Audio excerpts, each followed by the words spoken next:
Pastu Purnomo Sidang Awi kena Pastu Mringwang jagat karo seran kondo Kawis saling busono-sono sinang langen milopo yestu masih lestantun lampaing budo jantur tutur Katulo tetilo telat ning labjing para diya winursita ngupama perang Wiskara Diya tumenging jaman Kurawa Pinardi taming loto mangyut kawasni kupita panggeng Palambang matumpa-tumpa panggung sang rowing kota Anenggih auto dumadining wayang beber Sirep data pitra nenggih kocapa Kang pantes kiraya purwaning kondo Kang kaikwadi dosa Purwa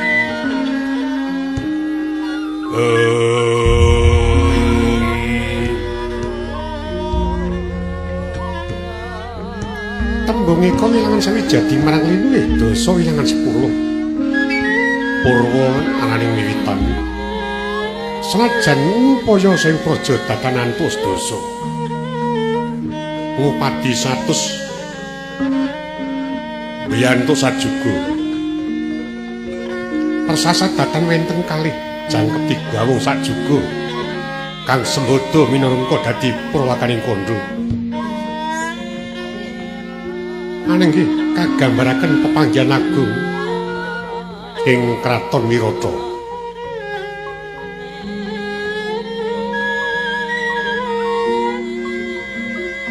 marmane negara kang wis sakalangkung sepuh parandri tata rengganing kraton yen kadulu kasta panjang kunjung pasir pawukir Lojinawi mari patata Karta Raharja panjang ananing do punjung iku ananing dhuwur upama ta senengana sepira dawaning kraton tuwin dhuwur negari mbuyaya kejaba dhuwur kuncane dhuwur wibawani dawa jajane dhuwur kakasane kathah kang mestani kinarya padhang obore dhuwur kukuse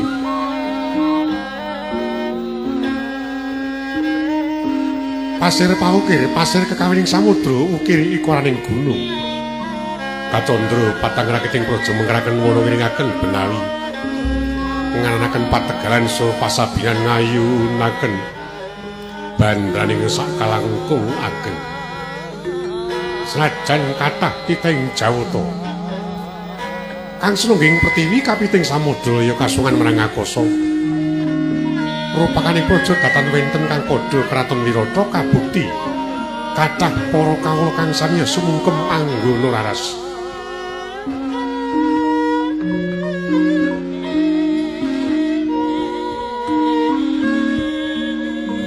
ing ajeng kacarita negara ketingal Lojinawi Allah tulus kang sarwati nandur dadi mapan siti ketumpahan marih apa kang tancepaken bisa tuh ijo royo-royo awit saka kaprigelane para kalamung tani parandene bisa nyembuh widadaning para kawula sak wewengkon wing kathah kawula kraton Wirata gesang ayem-ayem tata titi lan tentrem tembung jinawi murah kang sarwa tinuku candhane gemah kathah para kawula kang sami sambung dagang layar marang para kawula jawing rangkah angursa datan wenten kendhati entuk kadulu pindho ilining tirta wiwit saking puncahing Dandaka tumenging Samudra Loya yekti datan wenten kendhati iwa semono kawis tebih marang Trimala Durjana cik naketha marang rasa karayun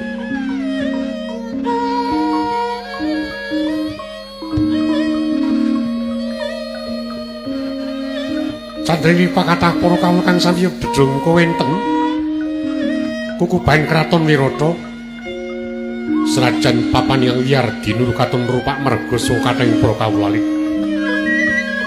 Parandri datan wenten para kawula kang alok kecingkrangan nggih nirmu padi pangupa jiwa. Upama tana tumuli antuk pitra ing nata temamulya jati. Jati temaminulya. Kaceng narendring wirata narendra kang drabi watak berbudi. Bawa leksana.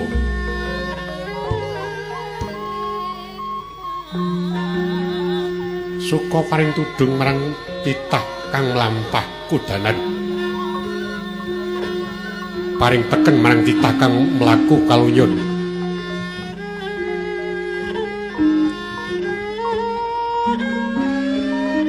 Tata kathah para kawula kang sami ngurah Jagaya kudu mindha. Ayam kambangan siup sak pinunggalane datan wenten kang dirancang dening Kinandang. Raina sami agel dhateng pangunan wanci dalu. Wangsul dhateng papanira dewi-dewi. Kawis tara nggenya sewangsuan.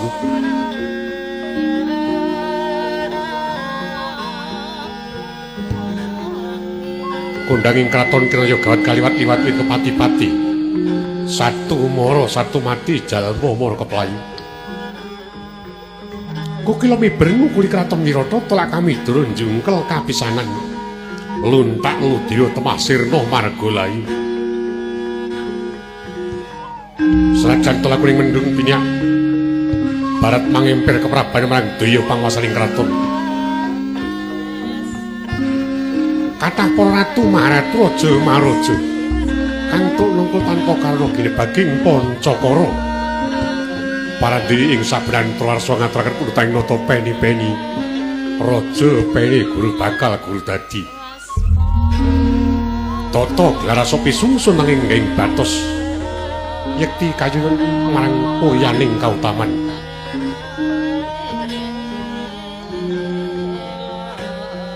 Kapunggil seman rupakaning praja nenggih sinten to dasa namanira Sang Buminata. Dasa wilangan 10 nama warding kasih. Menang dene capna Sang Nata ing Wirata Jejuluk Prabu Basukeswara.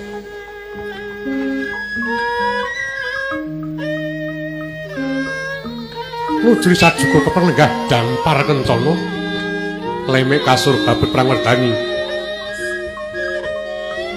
ngagem tirta jebat pasturi katyuping samirana mangambar temeking padalan Jawi keparing mengkeraken prabdi badhe simpi mban cedi pepengitan Jaka paloro-loro kang samya ngampi upacara ing biswanan banyak daleng Ardhawalika lan badhak kendi kencana kacumas. Wis kepareng agem busana keprabon. Makutha kencana jamamas sungsun 3. Kirancing Garuda marpiwah Garuda mungkur. Sang-sangan uga marangsang utatah sruga Prabangkara. Anting suring pati uncen-uncen tiba njujuk. Gelang kladokang sarwa bebindan atas swara. Kampu celipuk rindo cinawi uncal mas niping lancingan cindi puspita sinautan badung giwangkara kepareng angger pusaka dalem dung tinatah trenggung ndak mata kitiran gonjo dina-benaben manis urung keladrang kayu timo kandhelan trembalu trinetes kencana pating galap biar pating corot kadulu saing katebian sirna sipating titah marca padha candrane pindho jawata ngejawantah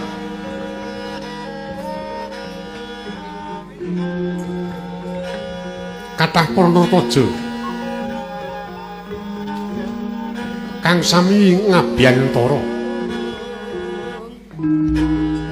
paradhi datan wenten ing keparengayun kejawi ing putri ing Datsi Udarsana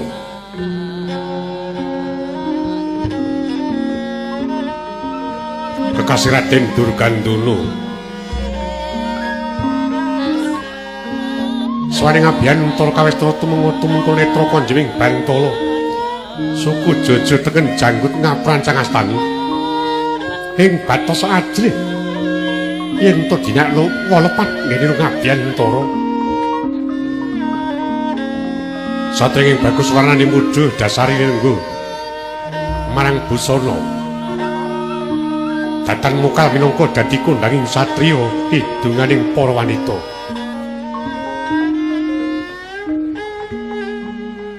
Tansah sinudarsana rinten kula dalu. Benjang akhir tembe kinarya gentos kalenggan. Lintiring keprabon dalem.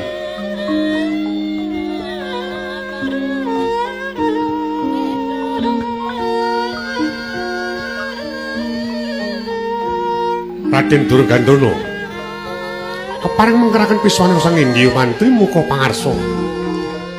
Pepatih Kraton Nirodha. Kekasih Patih Candrapati. Serajan taun sepupu ampas jambul wanen. Paradri maksih minangka dadi wurangkaring Praja Yekti kono. Bangkit panglenegan. Datang kantun abdi dalem Mban Nirbita kang kepareng swaning pengkeran kepareng ngatur pasih baring Prawadya Bala.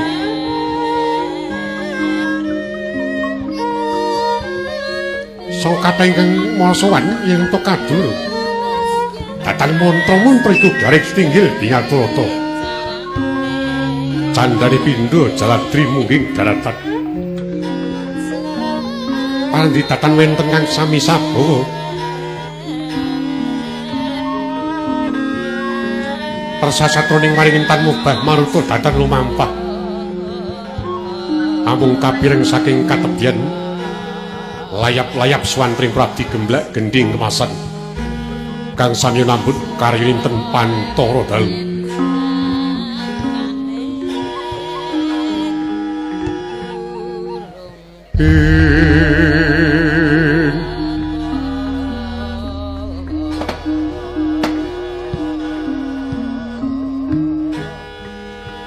Pating jarengling pating carengling paranggi ing kono bisa amuwi seming para priyagung kang ndawet lenggah.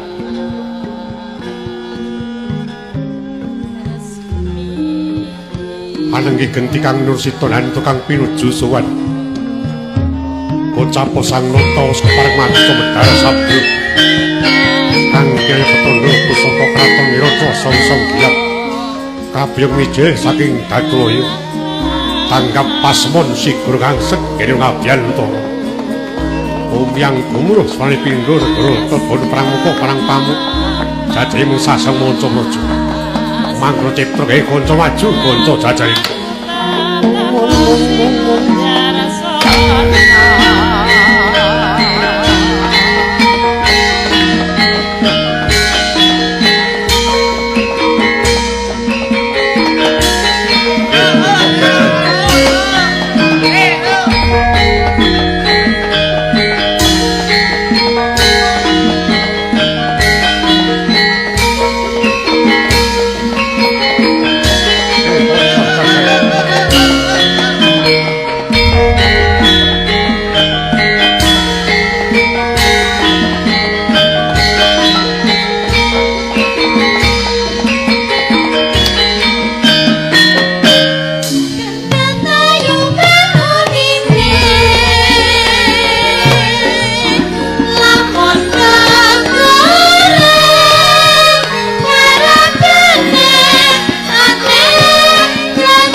Ramian ingkang sasongko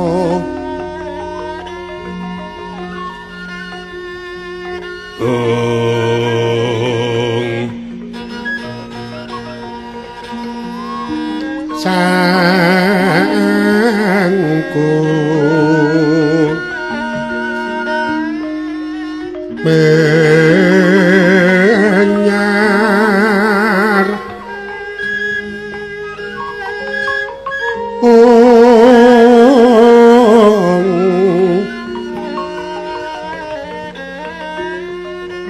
marenggo ruming puri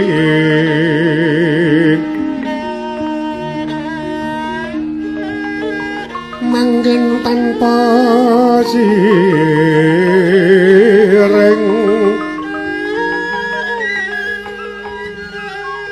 alep ingkang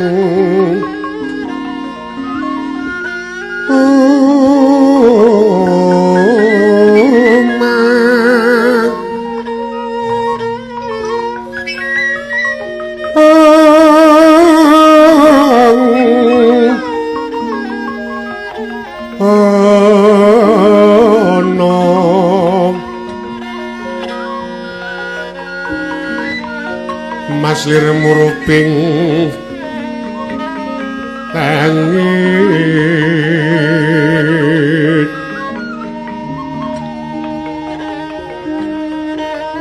tekian sarwa manik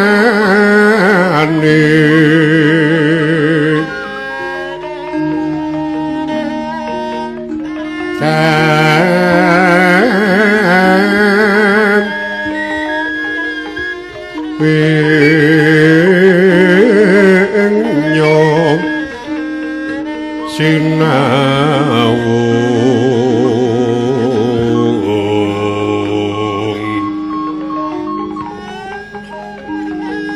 sasat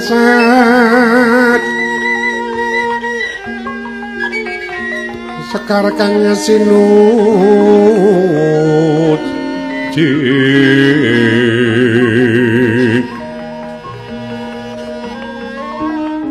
tunggian risang Narapati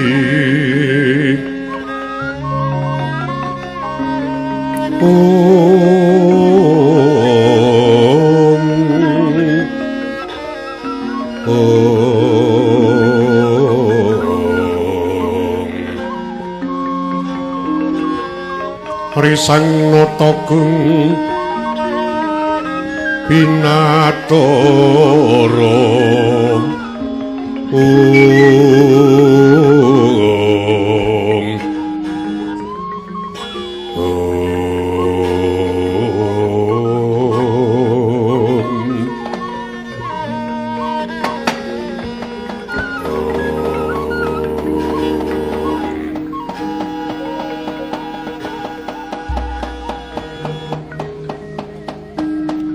ya tari sedeng kang siniwung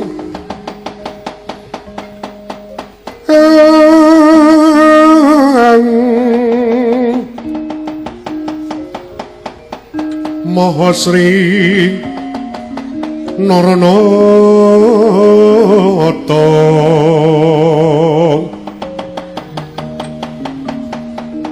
pratisteng dampar kencana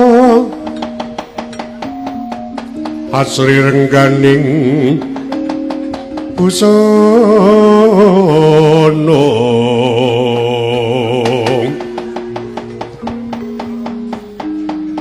kinontrang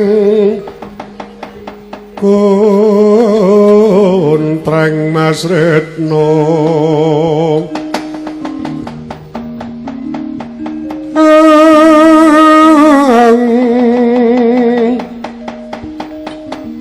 Yayaiwang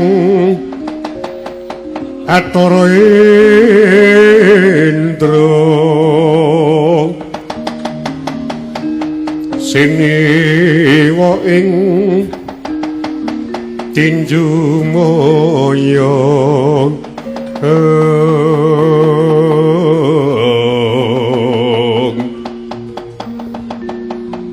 alon daring sabda risang naranata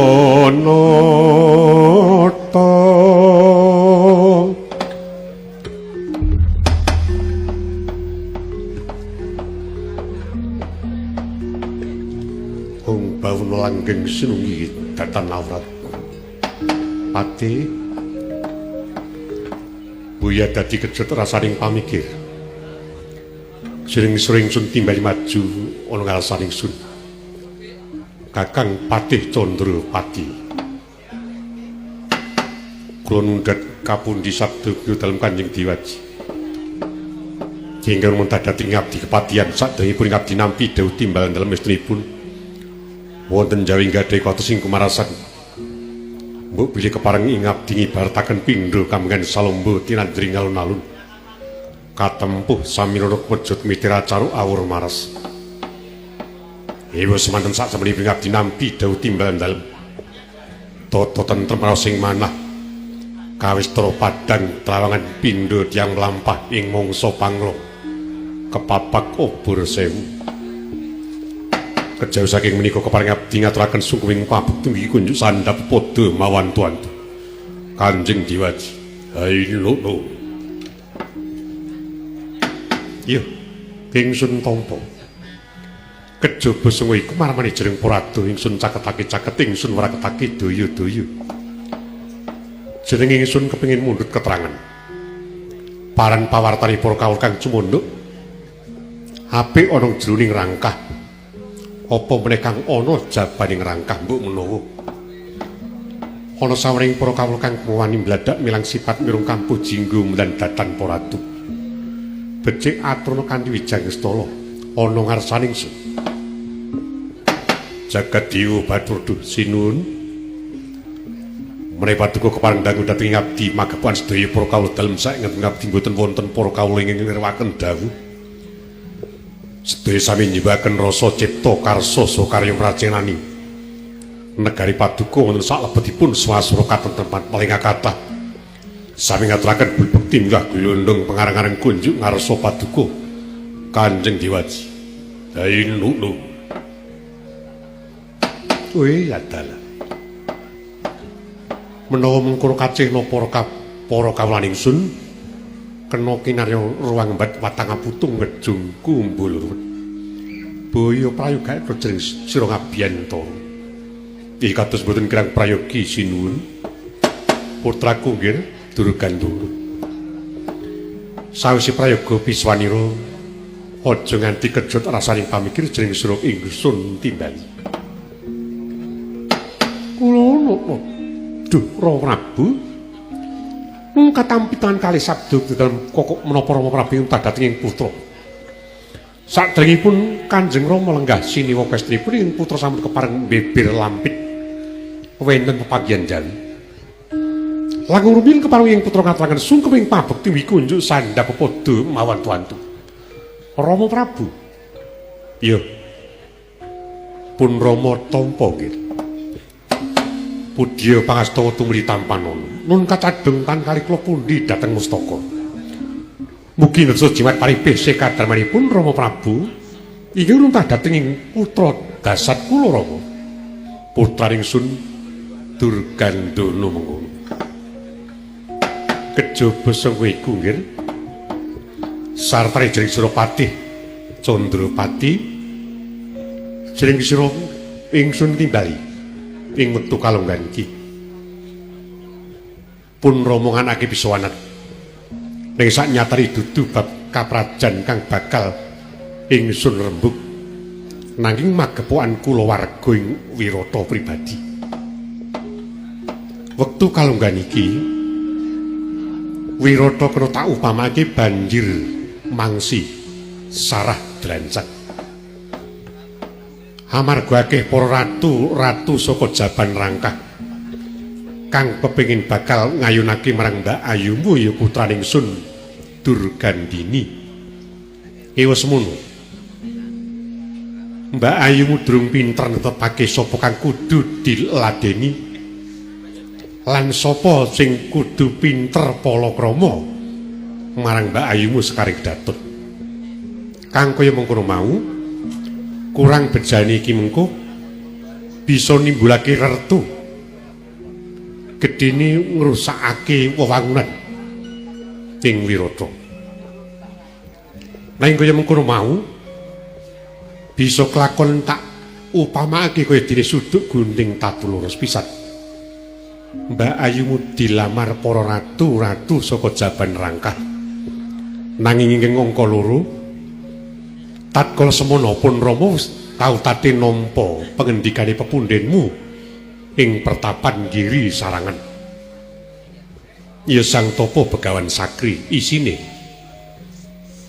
sesembahanmu ing Wukira Tawu bakal kepengin malakramake putrane Bambang Palasara marang Mbak Ayumu Durgandini. Wis semono tekan kalunggan iki sesembahanmu ing Giri Sarangan durung kepareng-paring pengendikan mbacutake rembug kang wis kawuri. Apa banjur dumadi apa ora anggone bakal tumuli malakramake putrane ya Bambang Palasara marang Mbak Ayumu Sekaring Datun. Kang kaya mengkono mau nggih. Pun Rama bakal minta wawasan jering sira kabeh. Apa prayoga pun Rama nunggu keterangan saka Giri Sarangan. Pengendikane sesembahanmu Sang Tapa Begawan Sakri apa tumuli Mbak Ayumu supaya banjur aweh keterangan marang para raja lan para ratu kang padha cumandha ing tepis wiringing kraton Wirata. Mengkono ki.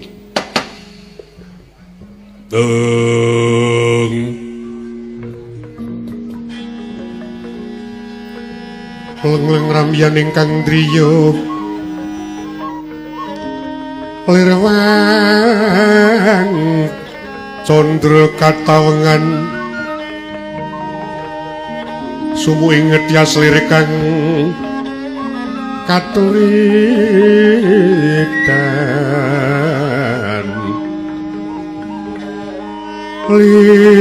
limut kapiyataning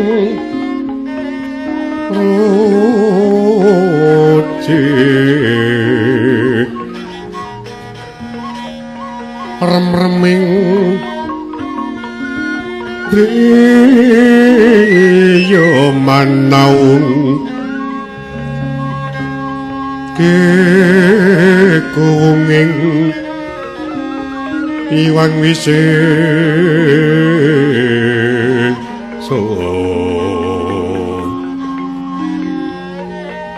panono kang kuciwa raras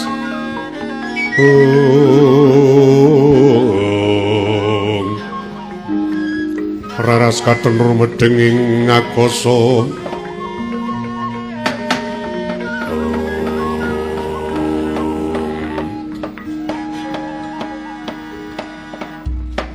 duh pepundhen kling madya padha semban kling Asipatita Rama Prabu keparunging putra badhe munjuk atur menawi saking manggih kula gandeng tatkala semanten pepundhen kula ing Giri Sarangan sampun paring dawuh dhateng Kanjeng Rama swedya badhe malakramaken putranipun inggih Bambang Palasara kaliyan Kang Mbok Durgandini.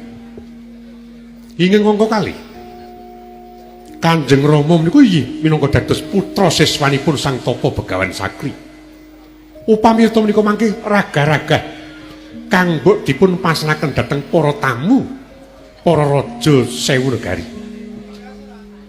Kados menapa dukanipun sembahan kula ing Wukira Tawu. Ing menika Dura Prabu, bab para tamu-tamu ing badhe ngersakaken Kang Mbok Durgandini.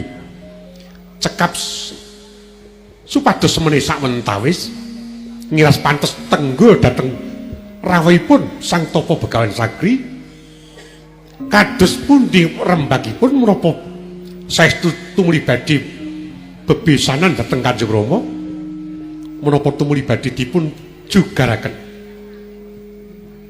malah boten wonten awanipun upami Kanjeng Rama sampun kepareng ing penggalih kepareng putra siyaga tata-tata minggah dhateng pertapan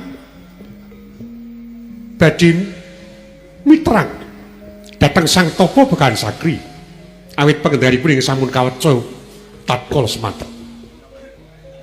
Awit dosa menapa ing dipun sandhang sedaya kulawarga ing Wirata. Upami ta menika mangke ngantos kanggo durganipun dipun boyong para sewu ratu sewu negari. Dereng matur kaliyan pepunden kula ing kira taun. Mekaten menggah atur lan pemanggih kula Rama. Tatkala semana pun Gus Darbi pitung kang kaya mengkono nanging bareng tak limbat. Upama ta iki mengko. Banjur pun Rama apa utusan jering sira sowan ana ngersane pepundenmu. Apa ora dadi dugane Sang Tapa. Mergo bisa kelakon Sang Tapa durung paring pengendikan margono lelakon kasrim peting pemanggih karempit ing pemanggih sesembanmu ing ngiri sarangan iki kula kang senggo iku nggih prayoga iki mengko bakal tak pitung lan ingsun limbang sakwentara apa prayoga jering sira tumuli matur marang Sang Tapa Begawan Sakri apa banjur sakwentara ditunggu kepiye munggo ketangane pepundenmu keparing ngabdi badhe munjuk atur sinuwun Condropati Darbi atur kepiye menawi dipun parengaken kula gadah pemanggi mboten wontenipun sedaya menika kula aturi masrahaken lan ngaturaken dumateng pangosing Gusti ngakarya jagat jero wangsulipun para sepuh tatkala semanten siji pesthi nurut judu menika manungsa mboten saged amurba dumateng kawontenan nanging sedaya wau kapurba dumateng pangosing Gusti serajan to sekaring kedaton momongan kula pun Dewi Durgandini dipun pacangaken kaliyan Bambang Palasara nanging gandeng kekalihipun dring nati pinanggih lan upami to Gusti mboten marangaken kula kinten wonten kemawon swasana ing mboten prayogi tumanduk dhateng momongan kula ing menika duh sinuwun sedaya kula aturi semeni lan sumendhe dhumateng pangosing Gusti ngakarya jagat upami sampun pinesti dhumateng kesaring Jawata momongan kula dados judu dahipun Bambang Palasara kula kinten boten perlu ngantos dangu-dangu tumuli saged katetepaken lan tumuli kapalakramaken momongan kula kaliyan putra ing pertapan Giri Sarangan mekaten sinuwun iya panemu kabeh becik nanging sakwentara wis ngiras pantes nunggu marang ketangane Sang Tapa Begawan Sakri mangsa bodho cumandha ing para ratu-ratu upama ta iki mengko wurung nganggone bakal palakrama Mbak Ayumu marang Bambang Palasara tak pundhut senajan to iku rada kagelan pemanggihe kagelan rasane para ratu banjur padha ninggalake wongkon Wirata aja nganti gawe daledah mengkono nggih wis takan dawuh timbal paduka Rama Prabu putraning Sun Durgandana mengkono dening utamaning nata berebudi bawa leksana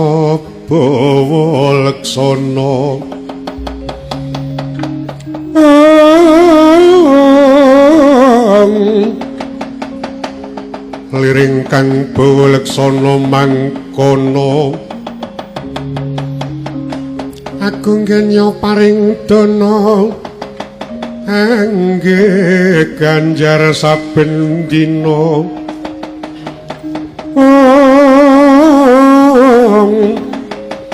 laiku darmaning Sri Naranata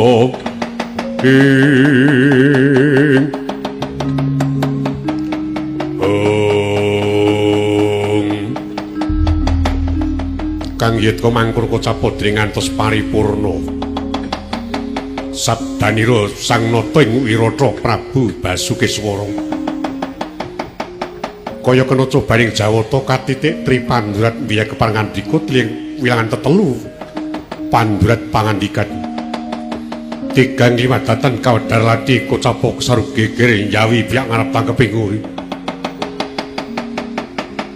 kocapok yang minggah tinggil Binatrata Ragaya utusan saking wewengkon kraton Jong Parang Narendra telukan kang kawis gagah pideksa sawentawis damel gegering para praja kang samyung ngabyantara kadulu saing ngatebian kawis rupepeh lirsata minggah krama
Anjralir kang Puspitarum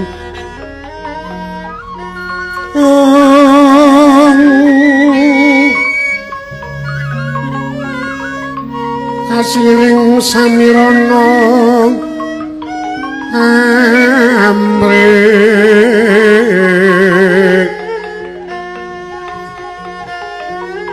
kungas kegondo arum gondo arum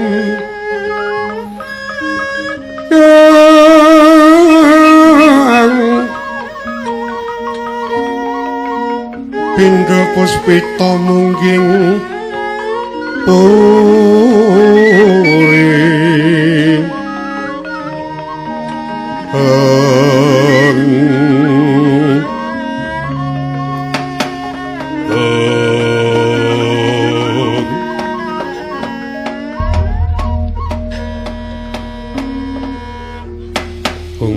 langgeng sinunggi datan awrat wonten tamu mangkita kekisan ingkang nembe rawuh sak sampunipun prayogi lenggah kepareng kula ngaturaken pambagya panakrami lan badhe nderek pitepangan estripun paduka menika Narendra saking pundi lan sinten sinambating wangi kula badhe nyuwun prisa jagat dewa Bathara kula nundhat katampi sabda punika dalem Kanjeng Diwaji ingkang rumentah dhateng dasat kula nampi pangayoming jawata saha pangestu paduka winantu rareja kepareng ngaturaken sungkuming pabekti niku nyuk sandha pepodo mawan tuantu sinuwun iyi dawah sami-sami nah upami sampun dipun parengaken munjuk atur kepareng kula badhe ngaturaken purwa madyusana pisuwan kula. Lan menawi paduka badhe mundhut prisa sinten ta kula lan dedongka kula ing ajeng sampun kacariyos. Kula menika abdi dalem iki kalebet rayi dalem saking kraton Jongparat. Utusanipun Koko Prabu Candra Geni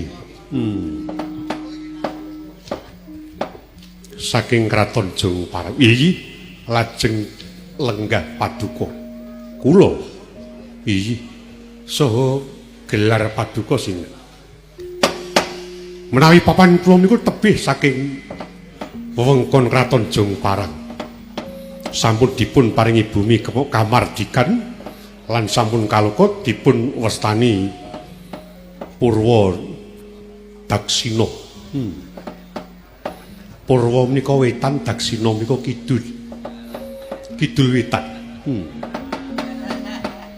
Sampun kaloka awasta negari Parang Tinaritis. Ngaten. Menika iring pundinipun kalian Jongparat. Sak kidulipun. Jongparang menika ler Parang Tinaritis. Wetan Samas. Dereng nate jengkar sonjo dhateng negari kula sinuwun. Dereng nate. Lah nate. Benjang kula dherekaken. Papan kula menika sampun kaloka kondang kaunang-unang. Biyayi pundi kemawon sampun rawuh kok paduka ingkang lenggah dhateng Wirata dereng nate rawuh menika rak nami ketinggalan zaman. Lajeng asma paduka kisana. Kula. Iyi. Kula sampun kaloka jejuluk Prabu Sisingaraja. Yen ngaten kalebet rajaning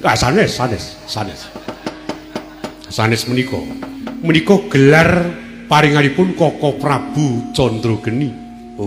Yen nami alit kula bau. Ora ngaten iki. Nah. Benjang upami eta sampun wonten aringan mirunggan kepareng kula dherekaken rawuh wonten papan kula. Wah. Endahipun boten kanten-kantenan. Rame sanget boten kok sepi kados nun sewu kagungan negari paduka Wirata. Iya. Panjen kula remening radi sepi kok. Lah benjang rawuh. Sampun boten perlu betos sinten-sinten. Langkung-langkung garwa Padmiwara. Panggihan kula sampun kathah wanita yang endah warnanipun. Ora ngaten. Ingin mongko adat sabenipun kula niku mboten nate pisah kalian bojo kula garwa Wirata. Yen benjang jengkar rawuh mriku mboten perlu dipun kanthi. Beto arta yang mamening kathah. Malah sing werna-werna. Kula badhe nyuwun prisa nggih. Rawuh paduka dhateng Wirata tanpa taliwara wonten dawuh menapa lan menapa ing menika dados dugitaning penggalih kepareng medhar sabda kanthi cetha. Ora ngaten upami sampun dipun parengaken mater kepareng kula badhe munjuk atur. Sewu lepat nyuwun pangapunten. Iyi, mboten dados menapa. Ngaten. Koko Prabu menika senajan to Narendra nanging taksih mudha tumaruna. Dereng kagungan garwa Padmiwara sisyan. Ora ngaten. Iyi, yen garwa selir sampun kathah. Ning Padmiwara ing dipun ajab benjang saged nurunaken putra minangka dadi pangudang-udanganipun sedaya para kawula minangka gentos kalenggan dereng wonten. Oh. Dah mireng pawartos lan nampi musing Jawata. Koko Prabu saged lestantun jumeneng nata wonten Jong Parang lan benjang akhir dhewe saged kagungan turun putra ingkang darah ratu. Menawi saged palakrama kalian putra-putri Paduka sekaring kedaton Dewi Durgandini. Mila sowan kula sinuwun dipun Koko Prabu supados ngebun buninjang anjejawa sonten. Bun esuk niku awun-awun sowan kula badhe nyenyuwun. Udan sore menika rarabi senajan to kula dereng matur Paduka sampun ana. Ora ngaten iki. Lha saking menika upami keparing penggalih putra putri Paduka Dewi Durgandini badhe kula boyo dhateng Jong Parang minangka dados garwa Padmiwara. Tetimbanganipun Koko Prabu Candrageni minangka lenggah jajahipun Koko Prabu wonten kraton Jong Parang. Mekaten atur kula sinuwun mugi lajeng kepareng kapenggalih wonten Paduka Kanjeng Siulan kulawarga Wirata. Iwes manten upami to Paduka badhe nyuwun pitumbasan. Mboten perlu sangga runggi kula aturi dawuh bloko kemawon. Jong Parang menika negari ingkang sugih blegedhu. Koko Prabu Candrageni iki menapa-menapa kagungan. Oh, persasat kedatonipun kencana. Mas, ora ngaten iki. Titianipun kreta kencana sedaya. Kelangenan dalem gamelan mboten kok saking prunggu. Emas. Oh.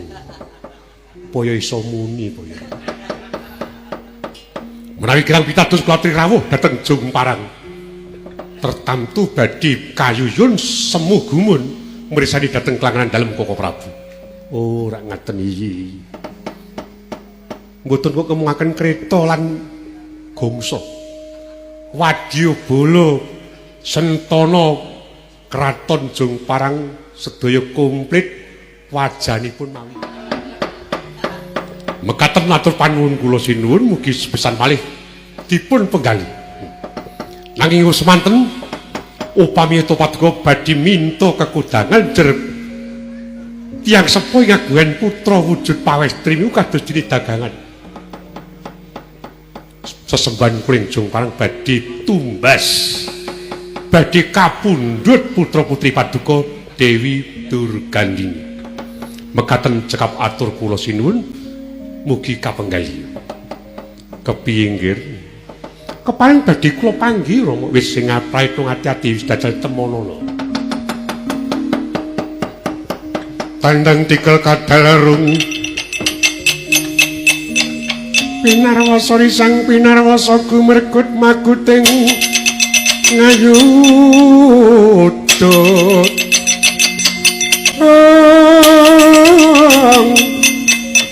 tinapu ing muka katon kabaranan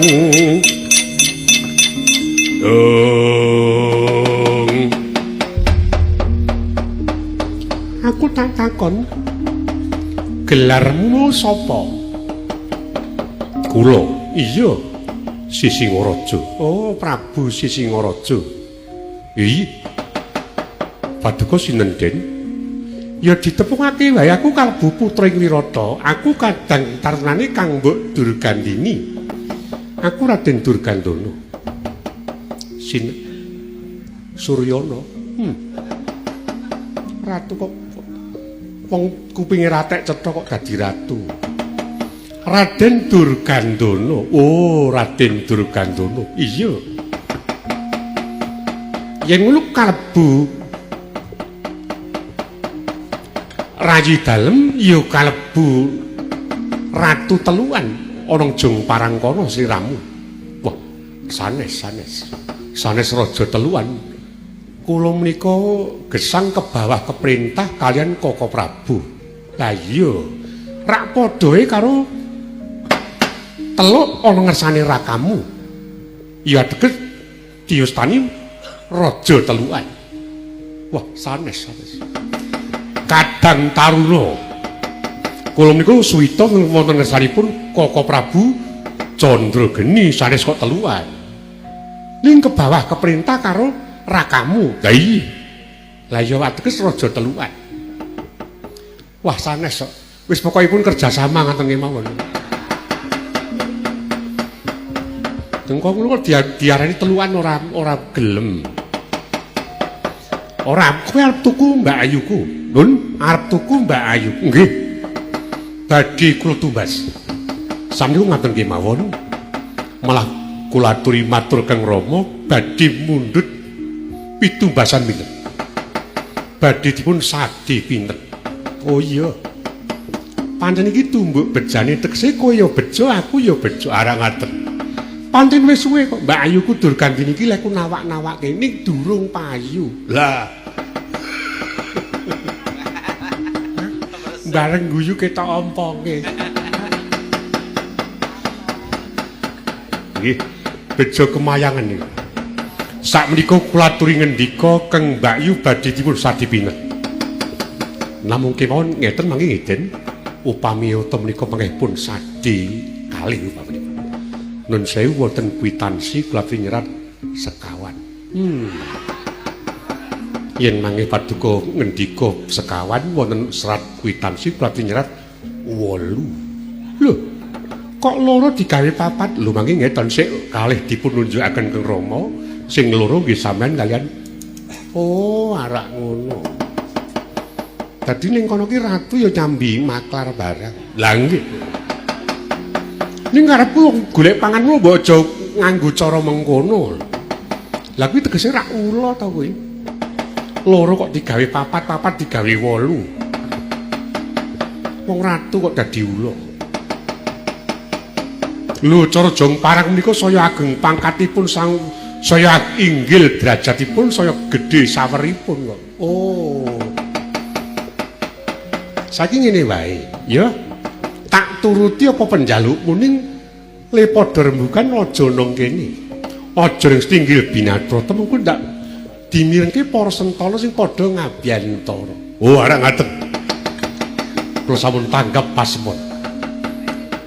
Sampeyan ngendika badhe pados papaning sepi niku janipun rak namung ajrih. Adat sing mumpun yen rembugan bab dol dinuku kok pirang-pirang ngeten iki kekatan komisi. Iya, arek ngaten. Lajeng kepareng kula nenggo dhateng pundi, Den? Kowe tunggu ana alun-alun mengko aku tak rembugan karo kowe ana ngko. Arek ngaten. Ning kula suwun ampun dangu-dangu. Ora bakal genti tak tututi lakumu. Sinun, kepareng kula badhe nyuwun pamit minangkani putra Paduka Raden Durgandana. Ing ngatos-atos nggih.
ngono, nun paring pangandika ngadhawuh Rama Prabu.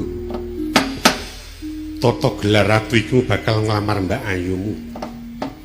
Nanging mungguing batin pun Rama ora bakal kekilapan. Iki lakuning dom sumuruping banyu. Senajan to padha dene penglamar beda marang para ratu-ratu sing padha cumandha ana ing tapel wates. Iki mung kaya dene sumedya bakal ngrongawi bawan. Mah prayoga utu kalunggan iki temonana. Banjur dirembuk kanthi alus, aja nganti ngucap ngrasani putraku ya Mbak Ayumu Durgandini supaya bali ana dangan. Wis taken dawuh, malah kepareng tumuli nyuwun pamit siaga tata-tata nututi dhateng Prabu utusan saking negari Jong Parang I Prabu Sisingaraja sing petung ati-ati nggih. Padhe nun paring pangandika ngadhawuh, sinuwun wis kono untapna putraku. Pomo dipomo senajan to iki mengko ana kedadian peperangan, tak pundhut aja nganti ana rusak ing wewangunan. Kula ngestaken dawuh timbalan paduka kepareng nyuwun pamit. Siyaga tata-tata medal sing ati-ati aja kaya bocah wingi sore. Paripurna sabdringata sabda Pandhita Ratu. Sabda pangucap Pandhita temen ratus ngarani ento kacandra. Pangendikaning Pandhita mbuya wala-wali sabdaning ratu seklimah rata tiyang sak negari. Ngibalta tirta kresna kang mungging glancang seta mbiya wenten kang kinarya lumebek. Sigra kundur ngedaton jreg saking palenggan. Ginarbek sakathing prabiyata ento kadulu pindha dewa kairing para widodari.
sapa? Ayo Mbak Ayu Musurni. Iki saka Ngayogyakarta. Nek asline Gunung Kidul. Nitik swara sing kono kuwi nek ora Gunung Kidul rak tangeh lamun to. Mbuh sing jenenge Gunung Kidul Wonosari kuwi nek nggon cengkengan nggon sinden kok jan suarane iki wah. Apik tenan. Pokoke ngger swara apik ta. Wonge putih kaya gaplek iki Wonosari. Warang. Kowe kambakno Wonosari tau dienggo duta budaya tekan manca negara kono. Ning Amerika tau, ning Belanda ya tau, nang Srinama. Suriname, heeh. Wah ya syukur dadi tekan ngendi-endi wah, tekan ngendi-endi sing nggawa sapa-sapa biyen. Biyen dekno mangken bareng wis tuwa saiki ya mung kari aku dhewe. Tuwa didu tuwa. Nah iya, jan kemlotrak. Warang ngono. Senggakane kanca-kanca ya apik. Mampir Mas. Ngodo mampir mumpar mampir. Sing cetha. Didilarase kuwi. Mbah aku bareng tua kok saya pelo ya. Nek Mbak Yu Musurni mas saya bening. Ajeng mari kono ora kebak perkara kok. Seniman ki anggere muni kebak perkara pinter kaya apa suwe-suwe bliru. Mergo pancen nggo gawe mbayar lelakon ki cok kadang kala wis randi gamelan ya ta. Arep ninting gender tak nyilih tanggane ayo ngene iki. Ayo ki netepi karo pamutahe sedulurmu atau adikku Adimas Marjiono sak keluarga. Isine senajan to iki nggelar budaya ning tirakatan marang Gusti sing gawe urip. Muga-muga apa pamutahe apa pambudute banjur dipinangani merga saka panguwasaning Gusti. Oh iya. Matur nuwun kersa ngaruhke awake dhewe dalang saka wates arak ngono. Mongko nek Mas Marjiono ki upama to nanggap dalang sing larang ae iso jane. Mergo pancen tataran dalang saiki werna-werna to sing atusan yuta ana. Sing 50 yuta akeh. Sing cukup 12 ya ana. Ning kepara sing 300 sak sajene ya ana. Matur nuwun ayas ora apa-apa. Dibacutke maneman. Tuwa iki kudu dibacutke. Ndak selak konangan. Le napa sik konangan niku? Monggo. Nah. Pinapsu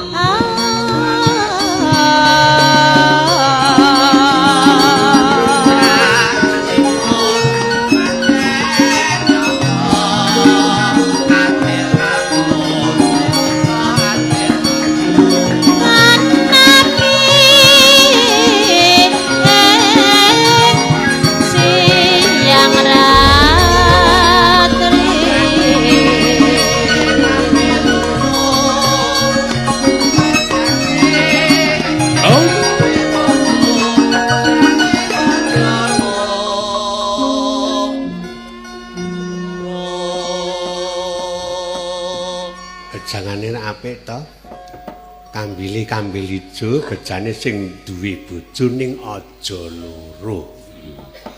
Mergo arep agama ki marengke yen pancen kuwi wis padha sembodo ning tenan. Wong wedok ki nek diro arep muni laire muni heeh ki batin lho tenan sak kempol. Endi sing lena ngono. Iya, kuwi kelakuane bapakne. Kowe kok gawe serik karo wong wedok. Iki perang donya lho sing jenenge dibojo loro ki coba.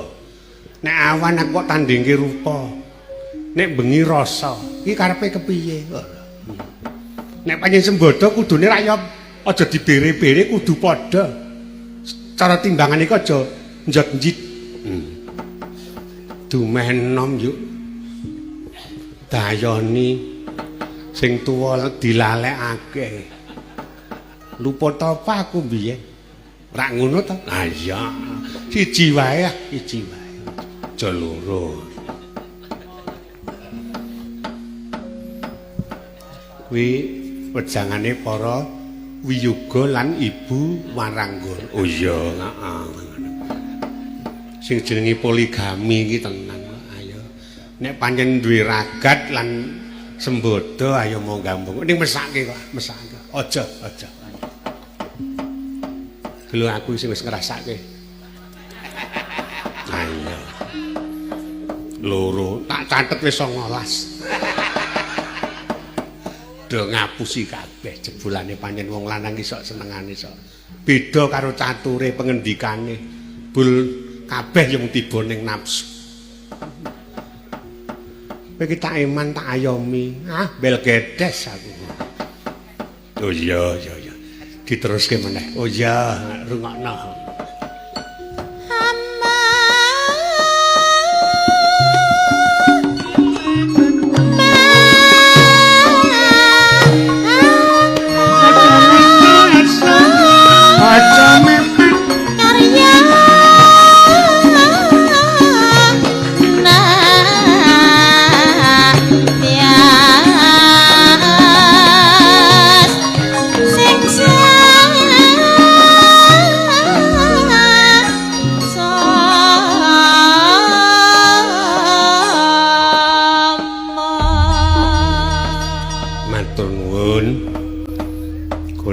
Ngersanipun para sepuh lan langkung-langkung sederek kula kadang taruna iki Adimas Parjiono sak keluarga. Matur nuwun sampun dipun karaokaken kula sak kanca sowan wonten dalem mriki sing sak perlu ayo wimas tak kandhake to gelar gamelan karo tetembangan ning isine ayu padha ndedonga. Mujeke karo Mas Parjiono sak keluarga. Muga-muga kabul apa pamutahe marang Gusti kang akarya jagat. Ayo. Lan mengko sak pungkure awake dhewe sak kanca Mas Parjiono banjur pinaringana ayem-ayem tata titi tentrem tansah karayon rahayu saka kersaning Gusti Allah. Amin. Nah, sing cetha mergo pancen saka ganjarane sing kuwasa iki adimu ki wis bangun wisma. Muga-muga ayo wisma sing wis kababar banjur bisa kukuh bakuh dilenggahi bisa ayom iso iyup. Ya iyup jaba ya iyup jero tekse ya gelar ya batik. Oh ya. Nang ngono ki murakabi marang keluarga, tangga teparo, masyarakat kiwa tengen kene. Ya, aku nderek memuji mau kanca-kanca yes tak kandhani yo sowan ana ngaglik ning kejaba kowe mengko nabuh gamelan tetembangan ning ya mudi dikir karo Gusti. Oh iya. Dadi pomo-dipomo iki mengko ana sing teklak-tekluk ta. Kuwi nengno wae.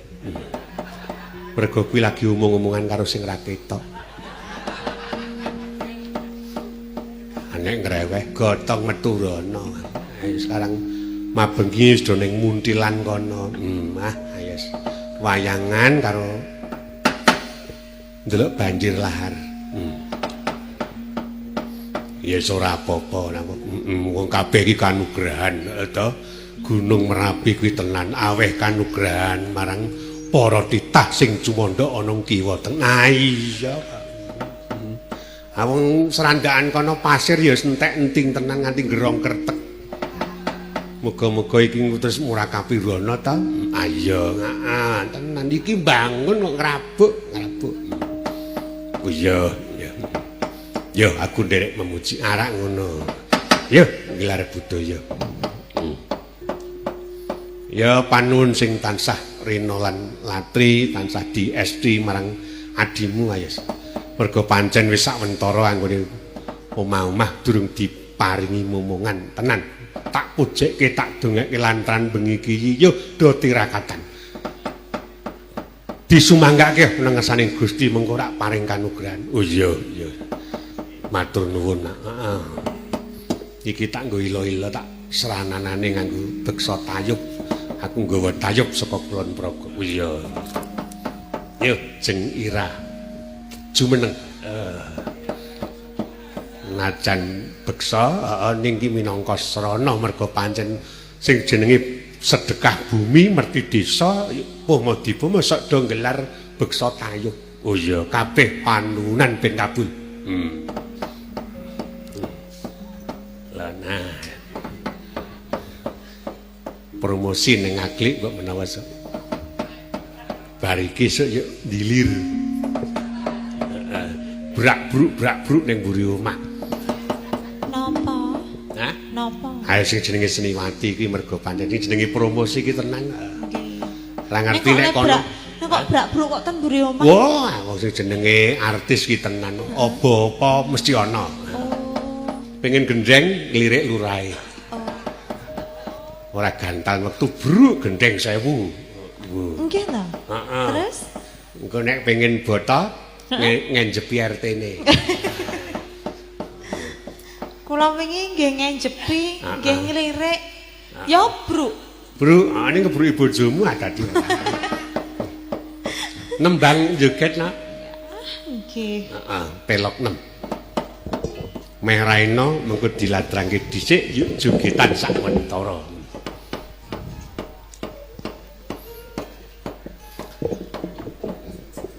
Menika Seniwati saking Kulon Progo. Oh, saka wates-wates. Ha nggih wong kaya tempe benguk. Nek Wonosari kok gaplek, nek wates kok benguk. Nggih lotung. Ora apa-apa. Tempe-tempe benguk ya sok jenengan goleki kok. Wah, vitamin nih. Tempe benguk niku ya ora ana vitamine kok ya. Sing ngomong sapa kok? Ame nggo warek-warek. Ora. Sing jenenge pangan ki sing pokok ning rasa ta. Nggih. Arep kerto ajine akeh nek ora rasa, ora ndadekke caya. Nggih. Tempe nek ndek dhewe marai lemu. Golek nembang.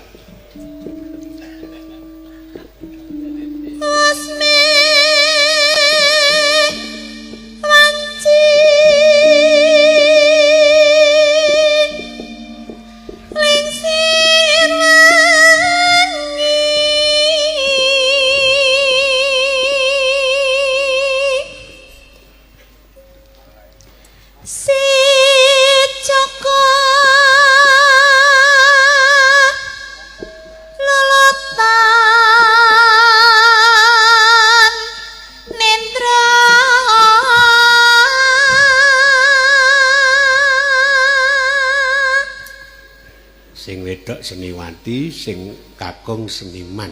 Oh. Cacak. Sing ngendang ki sing lanang. Aja omong-omong. Ora apa-apa cilik iki migunane. Ndregile ra jamak-jamak. Lah, kula wau rak pun jenengan kenalke ta Mbak Sange? Hah? Wau rak pun dikenalke ta? Karo piyayi mriki? Heeh. Heeh. Ibu pundi? Ngoten ta wau rak? Heeh. Niki pun nonton wakile. Oh. Ayo, wangun kok jane. Wangono niku wah marai geger kok. Nek bareng aku nek iso gedendet-gedendet. Nek bareng bojomu gedendet ketingklik.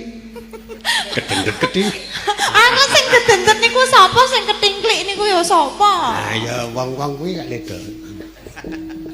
Ning ya kuwi mau kepara aja sok nggugu karo wong-wong. Mergo tenan. Suaramu saya apik malah. Niki wau semelang ya kok krasa lara. Nek seneng mari anan. Mergo sing lelara kuwi tenan nek kae para peneliti atau zaman saiki iki lelara dituwuhke mergo saka rasa kok. Nggih. Ora kok saka pangan. Nek atine seneng lak ora tau lara.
tininggal popo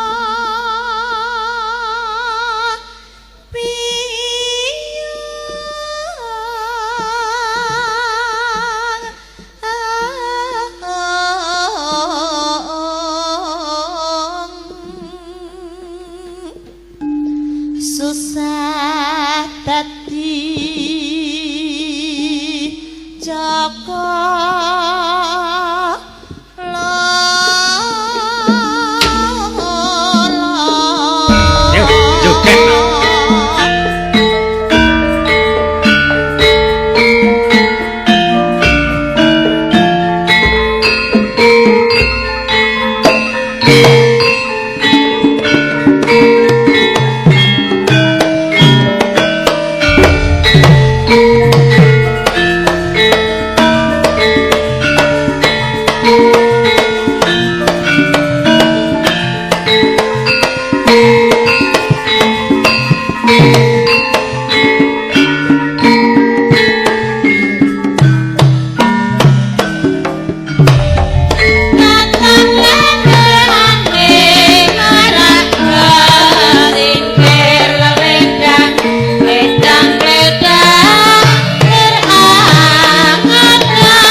ngarani adimu apik tenan. Nek kelingan pambukane biyen mesake jan. Uripe ki ngenes. Oh. Saiki bareng dadi seniwati kondang laris. Wah, jan ketok le mencirit. Mbok ampun ngoten niku lah. Aku nek kelingan omahmu biyen wah jan. Pripun to? Saiki diri-diri Mas Parjiono ditingkat. Nah, ning kae gedhe dhuwur dadi arek kejelunguk omahmu kae. Aja kakean glugu dhuwur kuwi. Ha niku ontene kok ya. Wah, jan wis malah Kok gedhe. kantenan niku iki glugu niku pun wit kambil niku pun dipangan niku lho. Oweng-oweng niku lho. Lah terus kula manfaatke ngoten kok. Aja sakmono kae mah arep krungkep kae Mas ora. Terus sini iki ya dokae aja kok mung loro wah. Ae sesuk Ngirit kok. ora. Mah tenan adimu saiki wis tonjo tenan le narak ngono. Jane kula seneng sing biyen e. Hah? Seneng sing biyen niku. Mah omah kok besekan ora. Mbah, lah malah ventilasine pirang-pirang kok. Heeh. Kok besekan akang omah adimu ki biyen komplit pring kabeh. Wiwit saka gedhek ta blandar pengel ki pring kabeh. Ambene to, wah. Pripun ambene? Wis pring mung 3 sikile ati. Nggih mboten nonton pring kok. Kaya ora ngerti nggonmu. Sing pring rak 3 siji umpak wong ngono kok. Umpak bekas mbuh kae dienggo gawe ngumpaki ambenmu jan mah ora. Nggih riyen niku dinggo sareng jenengan mah amblek e. Ae. Lah iso. Digenti sesuk. Pun tak genti kok. Malah sing ora nggo cagak. Heeh. Alias gelaran. Ora ngono. Tenan. Mobile 7. Oh. Wah. Cilik-cilik kae.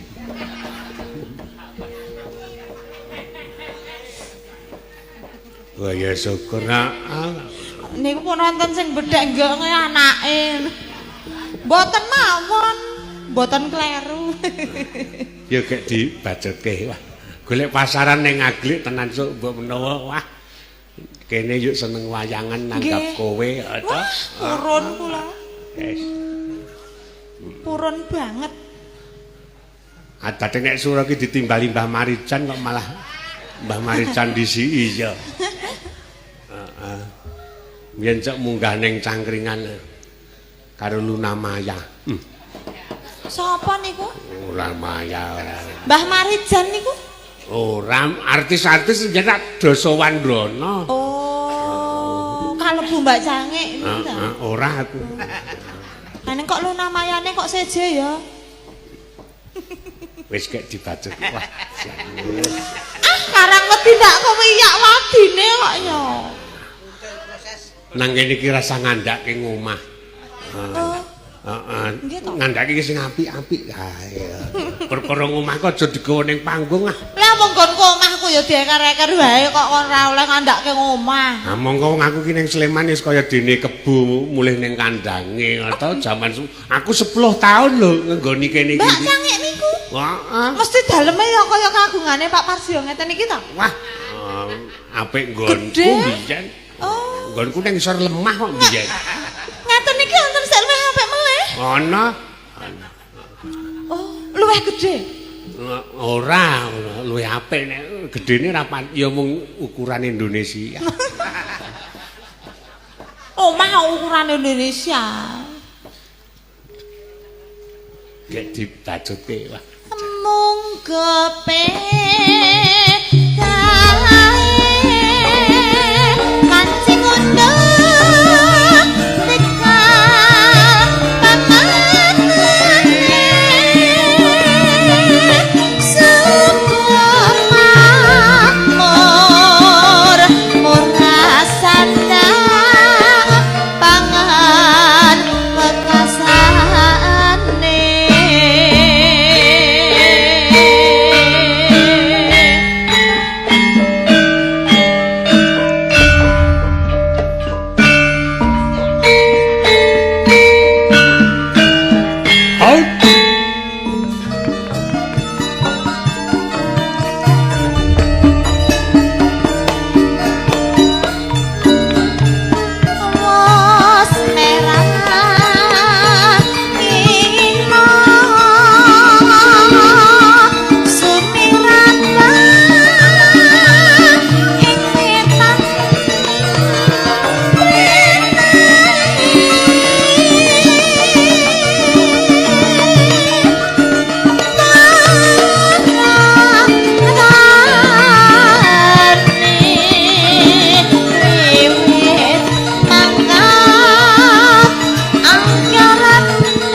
bojomu ling ngendang jan ngaplak tenan. Ah niku sing nuturi kula kok. Ngendang kambek Wiraswara. Kambek niku napa? Karo. Ah niku iso ngendang rak sing nuturi kula to. Heeh. Ah nggih. Aku yo ngerti dhewe biyen le kendangan karo numpak pit motor. Kowe numpak pit motor ning ngarep, bojomu bonceng ning mburi karo ngeplaki bokong. Wah. Lelatan ngerti kok aku biyen ning kae jane ra wangun kae. Ketoke gayo kepinteran ning nek didelok tan ki yo kaya kintel palakrama e. Ah nggih mboten kok. Ah, karang bojomu sing ning mburi kok nek ning ngarep ki tak wangun wong kakung cilika kae. Ah, Yayi kakung neplek ning mburi. Ah, pun tau munggah gunung niku to. Iya apik tenan. Kula anak kula terus kula mburi dhewe. Pas dalane nanjak niku jengat Mulakno kuwi. Terus kula rak yo pindah ngarep to. Loh, Lah kok yo guyu kabeh iki piye to iki?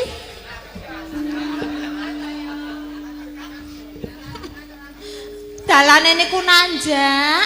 heeh. Dalane nanjak meng boncengan pit motor niku lho. Kula entuk mburi. Kamangka kula ya wis maju-maju nika kon jengat to. Mulakno kuwi. Karep kuwi ya nek numpak pit motor kok aja boncengan karo bojomu. Bojomu njaluk gendong mbokmu wae mah. Aman. Wah, jane ya pinter ngendang ya prigel werna-werna. Tarijab kok bayen ora. Mbak Cangik niku ampun ngoten niku to kula rak yo isin to dimirengke piyayi mriki. Nek dosa kono donggonono wong loro. Aku Nah aku ngono tenan. Biyen melu urun ora? Hah? Biyen melu urun ora? Ora nek aku suci kok. Mah aku nggon-nggon kok ngono kuwi mak tak singiri. Moh leren. Ning ya kuwi mengko nek ana bobol borote sangganen wong loro mergo pancen wong ki nek tumindak melanggar karo anggeraning agama atau perintah agama tenan cerak geni sok kowe. Mboten kok Mbak Cangik. Kula sakniki pun yasa padasan. Hah? Pun yasa padasan. Ha ya sok padasan nggo apa? Lho, anggo wudu kok ya. Wae, oh nggo wudu to Netepi kae. kewajiban. Ya syukur, ya syukur.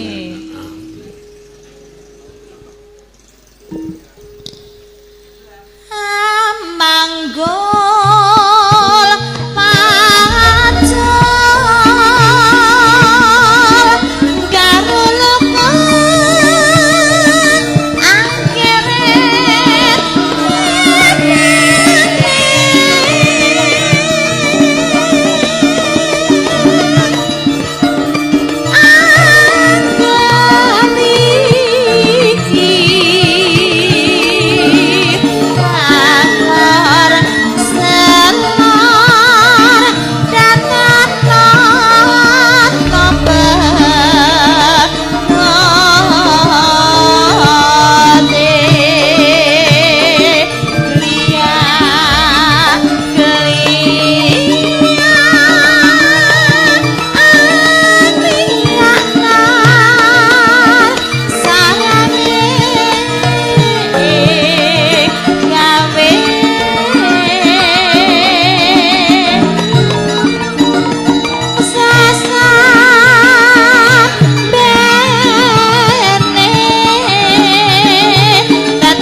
Raka Mas Giyanto Kintun Niwala mundhut lagu. Ngaturaken sugeng rawuh dhateng Mbak Cangik, kula badhe nyuwun gending caping gunung kuwi apa kuwi?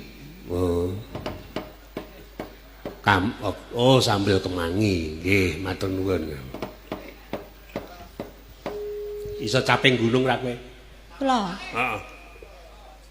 sekedik Pak. Aja sithik-sithik aja tanggung-tanggung nek iso-iso nek ora ngono. Oh, nggih. Sisan lewirang nek ora ki ora ngono. Aja muni iso bul engko dingan ora iso apa-apa. Heeh, maratuwamu aja ditiru. Lah kok tekan maratuwa kula barang to? Hah? Kok tekan maratuwa kula barang? Makalane penipu Sok ngapusi ngono lho. Sagu-sagu bul ora sagu, to. Muni iso bul ora iso. Tau karo aku muni duwe. Napa? Tak tilik iki bul ra ono apa-apane. Ya saking dene jenengane ku umpama niku rak ya sasmita to. Hah? Sasmita to. Oh. Ora duwe muni duwe iki karo ngisen arep ngakoni kok ya. Ah, ya wong seneng ngapusi kuwi kok ora. Nek ana tembung bloko sutane sing apik ngono kuwi. Kula ya sok bloko kok. Bloko ki jujur, suta ki anak. Kula ya sok bloko, gitu. Heeh. Ditakoni, "Piro bayarane?" Wah, sementen. Kurang ora njaluk meneh. Wis tak omong aja omong-omong ya ora.